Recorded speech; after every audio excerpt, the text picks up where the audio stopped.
बच्चों, आज आपके लिए हम एक नया चैप्टर लेकर उपस्थित हैं। कक्षा 9वीं के लिए यूक्लिड ज्यामिति का परिचय। ठीक है, तो आपके लिए ये चैप्टर बहुत ही महत्वपूर्ण है। यहाँ से ऑब्जेक्टिव क्वेश्चन आने रहते हैं, छोटे मोटे क्वेश्चन 2-2 नंबर के भी आ जाते हैं।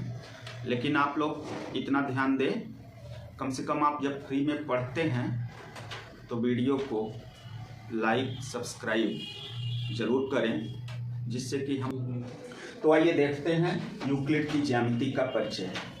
यूक्लिड ज्यामिति पर आधारित बहुत सारे सूत्र, बहुत सारे कथन, परिभाषाएं इत्यादि जो है दी, और पहले से ही गणित का कह लीजिए सिंधु घाटी सभ्यता से या उसके पहले भी गणित का ज्ञान लोगों को था। जैसे कि जब नील नदी में बाढ़ आती थी तो जो अपनी परिसीमाएं होती थी वो मिट जाती थी, तो उन परिसीमाओं को पुनः बनाने के लिए हम ज्यामिति का उपयोग करते थे। इसके बाद वैदिक गणित में हम इसका उपयोग किए और जो है वेदी बनाने में, ज्यामिति आकृतियों का उपयोग करने में हमको शुल्ब सूत्र के बारे में मालूम था। हमको ईंटों का अनुपात पहले पता था। जो सिंधु घाटी सभ्यता में ईंट प्रयुक्त किए जाते थे उनका अनुपात 4:2:1 के अनुपात में लंबाई, चौड़ाई और मोटाई होती थी। इसका मतलब हम कह सकते हैं कि हमको जो है पूर्व में ज्यामिति का हमारे लोगों को ज्ञान था। और जैसे वेदी बनाने में और श्रीयंत्र बनाने में, श्रीयंत्र में हम देखते हैं कि जो 9 समद्विबाहु त्रिभुज बनते हैं उसमें, तो इस तरह से हमारे पूर्वजों को ज्यामिति से संबंधित गणित का ज्ञान था। तो आइए हम देखते हैं यहाँ पे यूक्लिड ने क्या ज्यामिति पर परिचय दिया। तो जैसे हमको बिंदु की परिभाषा हो गई, बिंदु हो गया, पृष्ठ, पृष्ठ, समतल पृष्ठ इत्यादि की परिभाषा यहाँ पे हमको मालूम चली। तो अब बात आती है यहाँ पे 2, अभिगृहित, अभिधारणा और प्रमेय। अभिगृहित, अभिधारणा और प्रमेय। नहीं दिख रहा प्रमेय दिख रहा? तो अभिगृहित, अभिधारणा और प्रमेय।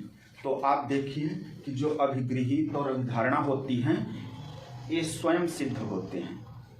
ये यूनिवर्सल ट्रूथ स्टेटमेंट होते हैं जिनको सत्यापित करने के लिए प्रमाण की आवश्यकता नहीं होती। लेकिन जो प्रमेय होती है उसको सिद्ध करने के लिए कथन और स्टेटमेंट इत्यादि हमको प्रमाणों की आवश्यकता पड़ती है प्रमेय को सिद्ध करने के लिए। तो आपको पता होना चाहिए कि अभिगृहित और अभिधारणा स्वयं सिद्ध हैं, इनको प्रमाण की आवश्यकता नहीं होती, और प्रमेय को सिद्ध करने के लिए प्रमाण की आवश्यकता पड़ती है। तो आइएगा देखते हैं, इन्होंने यूक्लिड ने कुछ ऐसे अपने विचार प्रस्तुत किए जिसको हम अभिगृहित के रूप में जानते हैं, और इनको प्रैक्टिकली हम समझते हैं कि इनके दिए गए अभिगृहित सत्य हैं और कितने सत्य हैं। तो जैसे इनका पहला अभिगृहित है कि वे वस्तुएं जो एक ही वस्तु के बराबर हों एक दूसरे के बराबर होती हैं।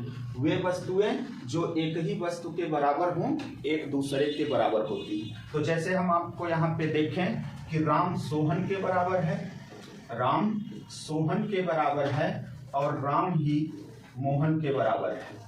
राम मोहन के बराबर है तो हम यहाँ पे कह पाएंगे वस्तुएं एक ही वस्तु के बराबर हों तो आपस में भी बराबर होती हैं, अर्थात सोहन मोहन के बराबर होगा। तो ये इनकी पहली अभिगृहित है। आइए दूसरी अभिगृहित देखते हैं। यदि बराबरों को बराबरों में जोड़ा जाए तो पूर्ण भी बराबर होता है। जैसे अगर हम संख्या पर उदाहरण ले तो 4 और 4 देखिए अभी क्या है, बराबर है। ठीक है, अब इसमें हम एक बराबर संख्या दोनों तरफ जोड़ते हैं। तो जैसे देखिए इधर 5 और इधर क्या 5। ठीक है, तो बराबरों में हमने दोनों तरफ क्या जोड़ा, बराबर संख्या जोड़ा। तो अब इनको जोड़ लेते हैं तो 5 4 9 और 5 4 9। तो हम देखें कि बराबरों में बराबरों को जोड़ने पर पूर्ण भी क्या आते हैं, बराबर आते हैं। ये इनका दूसरा अभिगृहित है। फिर आइए तीसरे अभिगृहित को देखते हैं। तो तीसरा अभिगृहित है कि यदि बराबरों में से बराबर घटाया जाए तो शेषफल भी क्या होता है, बराबर होता है। तो जैसे मान लीजिए 4 है और इधर 4 है, ये दोनों आपस में क्या है, बराबर हैं। अब इनमें से हम बराबर अगर घटा दें, इधर भी -2 कर दें और इधर भी -2 कर दें, तो जब इनको घटाएंगे तो जो शेष बचेगा इधर 2 आएगा और इधर भी 2 आएगा। तो आप देख रहे हैं कि बराबरों में बराबर घटाया जाए तो शेष भी क्या आता है, बराबर आता है। बहुत ही इंपॉर्टेंट यहाँ से अभिगृहित हैं। इन्हीं अभिगृहितों से सत्य असत्य, रिक्त स्थान, एक वाक्य के प्रश्न बनाए जाते हैं। तो आप इसको अच्छी तरह से समझेंगे तो जब प्रश्न में किया जाएगा आपसे तो आप उसको समझकर और सही तरीके से उत्तर दे पाएंगे। और कभी कभी यहाँ से प्रश्न आ जाता है 2 नंबर में कि यूक्लिड के 2 अभिगृहित लिखिए, ठीक है। तो हमने 3 अभिगृहितों का प्रमाण देखा। चौथा देखिए, वे वस्तुएं जो परस्पर संपाती हों, एक दूसरे के बराबर होती हैं। तो संपाती क्या होती हैं, तो जैसे ओवरलैप हो, एक रेखा पर ही दूसरी रेखा खींची जाए, एक रेखा पर ही दूसरी रेखा खींची जाए, तो जब 2 वस्तुएं संपाती हैं तो वो परस्पर आपस में बराबर कहलाती हैं, ठीक है। इसके बाद हम देखते हैं कि पूर्ण अपने भाग से बड़ा होता है। पूर्ण सदैव अपने भाग से क्या होता है, बड़ा होता है। आप जैसे एक पूरी वस्तु है, मान लीजिए 5 सेंटीमीटर की कोई रेखा है, तो अब इसको अगर हम भाग करें तो भाग हमेशा 5 सेंटीमीटर से छोटा ही बनेगा, ठीक है। तो अब कितना भी मैक्सिमम ले लें, अगर हम इतनी बड़ी रेखा ले लें तो देखिए जो पूर्ण है अपने भाग से क्या है, सदैव बड़ा है, ठीक है। तो पूर्ण अपने भाग से सदैव बड़ा होता है, इसको याद रखिए। एक ही वस्तुओं के दो गुने परस्पर बराबर होते हैं। तो देखिएगा जैसे 2 बराबर 2, ठीक है ना, ये एक ही वस्तु है। अब इनको जो है हम 2 से गुणा करें तो जो है 2 गुना कर रहे हैं, एक ही वस्तु को 2 गुना कर रहे हैं, तो इस तरफ भी और उस तरफ भी। तो देखिएगा 2 दूनी 4 और इधर 2 दूनी 4, तो एक ही वस्तु के 2 गुने आपस में क्या होते हैं, बराबर होते हैं, ठीक है। अब आइए देखिए अगला हम यहाँ पे यूक्लिड का अभिगृहित देखते हैं। तो एक ही वस्तुओं के आधे परस्पर क्या होते हैं, बराबर। तो जैसे देखिए 4 है और इधर भी 4 है, तो ये दोनों एक ही वस्तु कहलाएंगी। अब इन दोनों का आधा कर दें तो देखिएगा 4 को 2 से भाग देंगे तो 2 आएगा और 4 को 2 से भाग देंगे तो कितना आएगा, 2 आएगा, ठीक है। तो आप क्या देख रहे हैं कि एक ही वस्तुएं के आधे भी परस्पर बराबर होते हैं। तो इस तरह से आप इनका उदाहरण प्रस्तुत कर सकते हैं और यूक्लिड के जो है 7 के 7 अभिगृहितों को याद रख सकते हैं। यहाँ से कोई भी ऑब्जेक्टिव में आ सकता है। आइए हम आगे की बात करते हैं कि अभिधारणा क्या है। अभिधारणाएं एक बिंदु से एक अन्य बिंदु तक एक सीधी रेखा खींची जा सकती है। तो देखिए एक यहाँ पे बिंदु है और एक सपोज दैट मान लीजिए एक यहाँ पे बिंदु है ए और इधर एक कोई बिंदु क्या है बी, ये 2 बिंदु हैं। तो एक बिंदु से दूसरे बिंदु तक एक सीधी रेखा खींची जा सकती है। तो देखिएगा ए को बी से मिलाते हैं, ठीक है ना, तो यहाँ पे एक सीधी रेखा बन जाएगी। तो आप जानिए कि एक रेखा को खींचने के लिए 2 बिंदु आवश्यक भी होते हैं और 2 बिंदु पर्याप्त भी होते हैं। अगर आपको 2 बिंदु पता है तो उनके बीच में आप एक सरल रेखा खींच सकते हैं, ठीक है। एक शांत रेखा को अनिश्चित रूप से बढ़ाया जा सकता है। तो हम देखिए अगर यहां से हम कोई रेखा खींचना शुरू करें तो इसको हम अनंत रूप से बढ़ा सकते हैं, अनंत तक बढ़ा सकते हैं। मतलब एक शांत रेखा को अनिश्चित रूप से बढ़ाया जा सकता है। किसी को केंद्र मानकर और किसी त्रिज्या से एक वृत्त खींचा जा सकता है। तो आप तल पर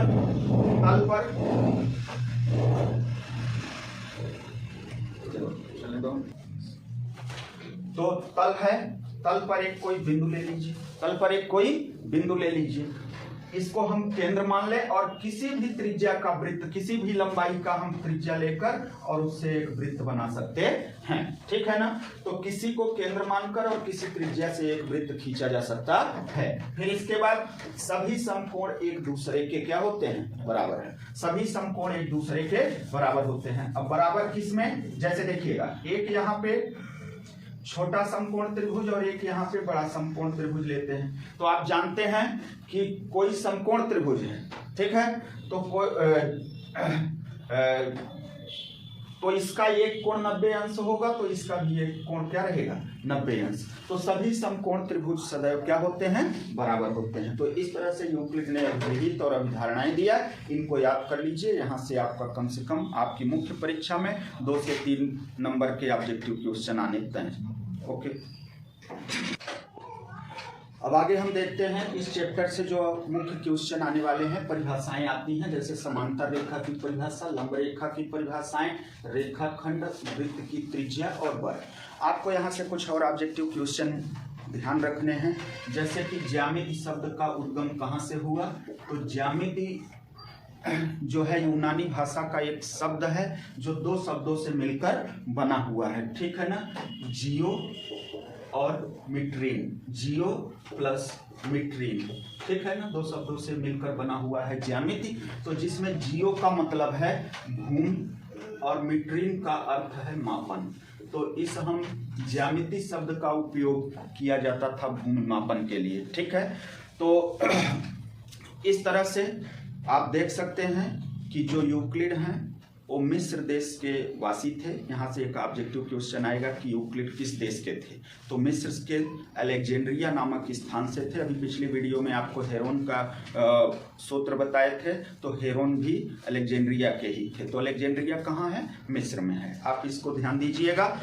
और थेल्स भी यूनानी गणितज्ञ ही थे और थेल्स के शिष्य थे पाइथागोरस। इस प्रकार से यूक्लिड ने अपना एक ग्रंथ लिखा, ठीक है, जिसका नाम दिया एलिमेंट्स। और एलिमेंट्स में कुल 13 अध्याय शामिल किए और प्रत्येक अध्याय का नाम पुस्तिका दिया। तो इस प्रकार से आप यूक्लिड के बारे में जानते रहिए। वो मिस्र देश के निवासी थे, अलेक्जेंड्रिया नामक स्थान पर उनका जन्म हुआ था, तो वहाँ से वो बिलोंग करते थे। तो आइए देखते हैं इन्होंने कैसे समझाया समांतर रेखाएं, लंब रेखाएं, वृत्त की त्रिज्या, रेखाखंड और वर्ग। इनकी परिभाषा आती है तो आप परिभाषा को उदाहरण सहित दे सकते हैं। तो देखिएगा, हम आपको केवल चित्र से स्पष्ट करते हैं कि समांतर रेखाएं क्या होती हैं। समांतर रेखाओं के आप तमाम उदाहरण जानते हैं कि जैसे एक मान लीजिए रेखा है यल और एक रेखा है यम। तो आप रेल की पटरी देखे हैं, 2 रेल की पटरियां जब चलती हैं तो वो बिल्कुल समांतर होती हैं, सड़क के दोनों किनारे बिल्कुल बराबर होते हैं। तो समांतर रेखा की सरल सी परिभाषा है कि 2 रेखाओं के बीच प्रत्येक बिंदु पर दूरियां बराबर हों, 2 रेखाओं के बीच प्रत्येक बिंदु पर दूरियां बराबर हों, तो हम उन्हें समांतर रेखाएं कहते हैं। ये समांतर रेखाएं हैं, समांतर रेखाएं, ठीक है। इसके बाद आती है बात लंब रेखा।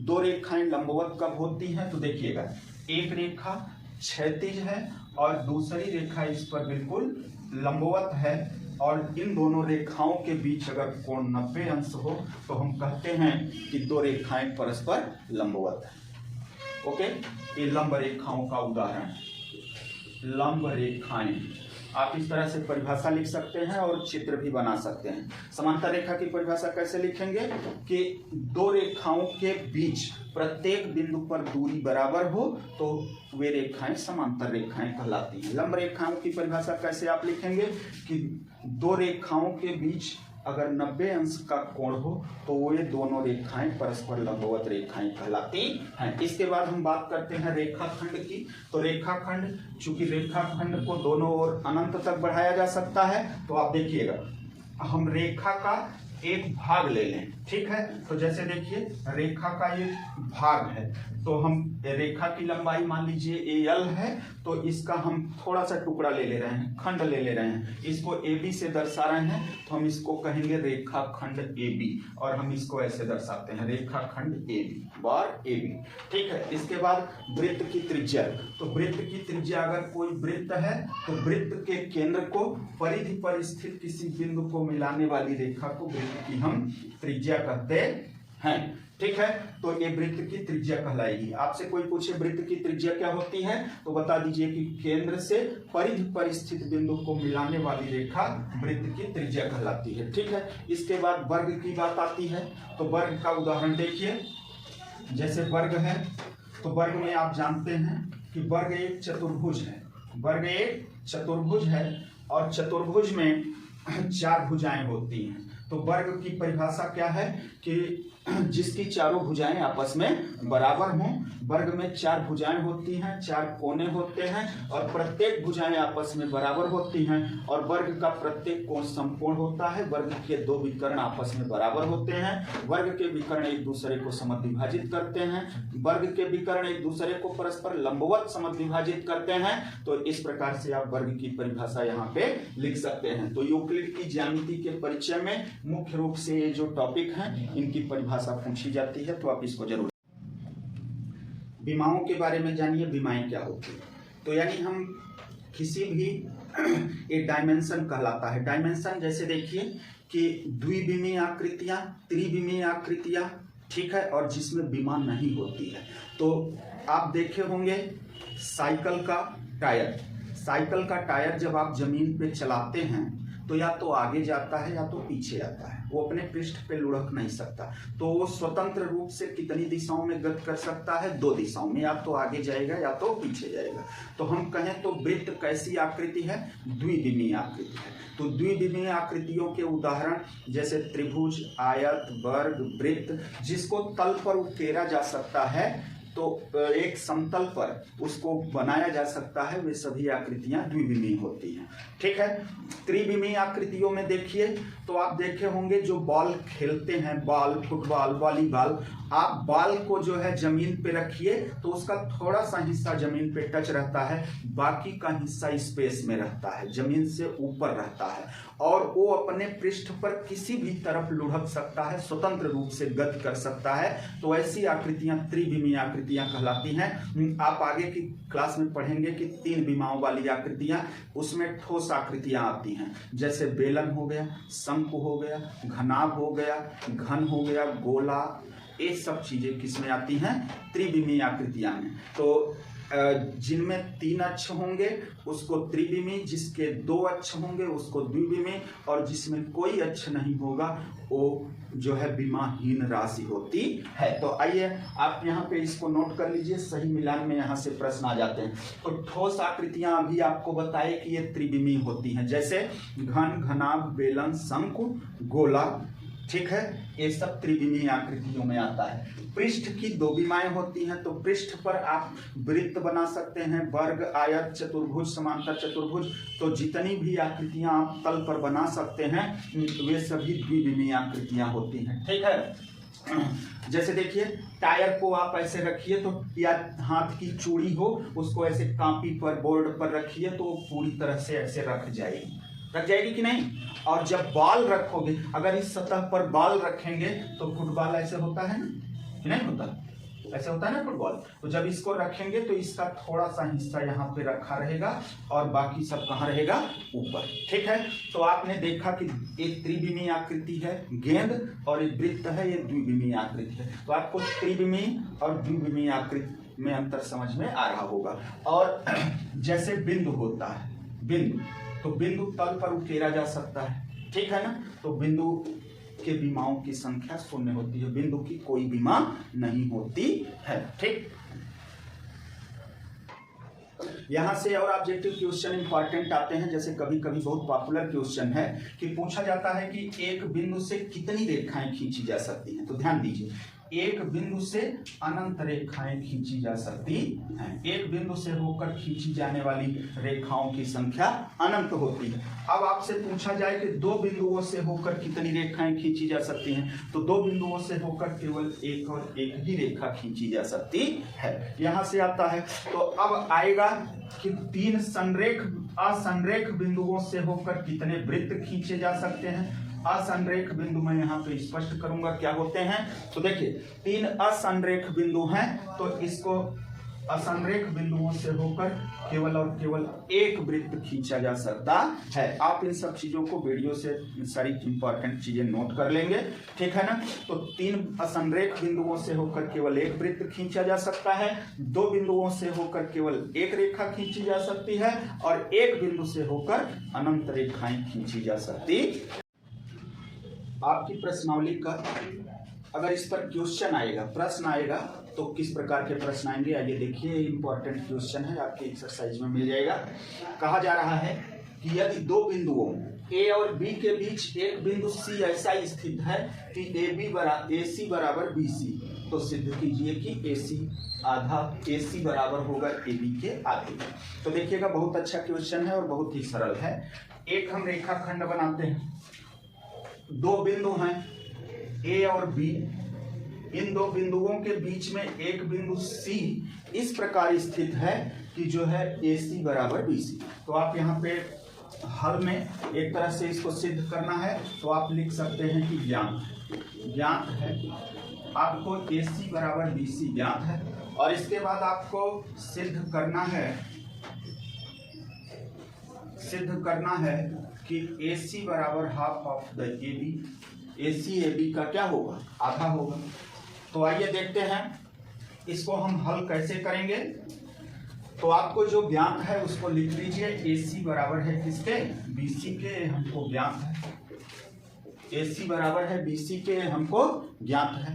तो आप देखिए AC बराबर है BC के, तो इसको हम लिख सकते हैं। अब हम बराबरों में बराबर जोड़ते हैं। यहाँ पे हम यूक्लिड के अभिगृहित का उपयोग करेंगे और देखेंगे किसी भी वस्तु में बराबर की वस्तुएं जोड़ी जा सकती है। जब ये आपस में बराबर हैं तो यहाँ पे लिख सकते हैं आप कि दोनों पक्षों में AC जोड़ने पर तो देखिएगा AC प्लस AC और बराबर BC प्लस AC। ठीक है, आपने जब जोड़ दिया तो इधर AC दो बार है, तो इसको हम लिख सकते हैं 2AC। क्या लिख सकते हैं, 2AC। और इधर देखिए BC और AC को जोड़े तो पूरा लिख सकते हैं AB। ठीक है, तो AC बराबर होगा half of the AB, AC बराबर होगा हाफ ऑफ द AB। ठीक है, तो इस प्रकार से आप यहाँ पे देख सकते हैं कि जो आपको सिद्ध करना था वो आ चुका है। तो हमने क्या किया, यूक्लिड के अभिगृहित का उपयोग, अभिगृहित 4 आप देखेंगे तो वहां पे लिखा गया है कि बराबरों में बराबर जोड़ें तो पूर्ण भी बराबर होता है। तो इस प्रकार से हम यहाँ पे अभिगृहित का उपयोग करके इस क्वेश्चन को सॉल्व करेंगे। एक अगला इंपॉर्टेंट क्वेश्चन प्रश्नावली का ही है। एक चित्र आपको दिया गया है और चित्र में कहा गया है कि यदि AC बराबर BD है, आपको दिखना चाहिए कि AC है वो BD के बराबर है। तो कहा गया है कि सिद्ध करिए कि AB CD के बराबर हो, AB CD के बराबर होगा। तो आप देखिए यहाँ पे ज्ञात है, आपको ज्ञात है कि AC बराबर है BD के, और क्या आपको ज्ञात है, बस इतना ही अब सिद्ध करना है, जो है सिद्ध करना है कि AB बराबर होगा CD। तो अब हल करते हैं, कैसे इसको हल कर पाएंगे। तो देखिएगा हमको जो ज्ञात है कि AC बराबर BD, AC बराबर क्या है, BD है, ये हमको ज्ञात है। अब हम इसको कर क्या सकते हैं कि जो AC है तो AC को हम ऐसा नहीं लिख सकते क्या कि AB प्लस BC। इसी प्रकार से हम जो BD है उसको लिख सकते हैं कि BC और प्लस BC प्लस CD। ठीक है ना, AB इतने के बराबर होगा और BD इतने के बराबर होगा। तो अब देखिए ये जो चीज है ये BC इसमें भी जुड़ी है और इसमें भी जुड़ा है। तो देखिए बराबर ही चीज दोनों में जुड़ी है, तो हम इसको घटा देते हैं। तो यहाँ पे लिखिए दोनों पक्षों में BC घटाने पर तो देख लीजिए BC घटा देते हैं तो AB प्लस BC और BC घटाएंगे, इधर देखिए BC प्लस CD और इसमें भी BC घटाएंगे। तो प्लस BC से माइनस BC, इधर प्लस BC से माइनस BC कट जाएगा, तो AB बराबर किसके आ जाएगा, CD के। यही हमको सिद्ध करना है।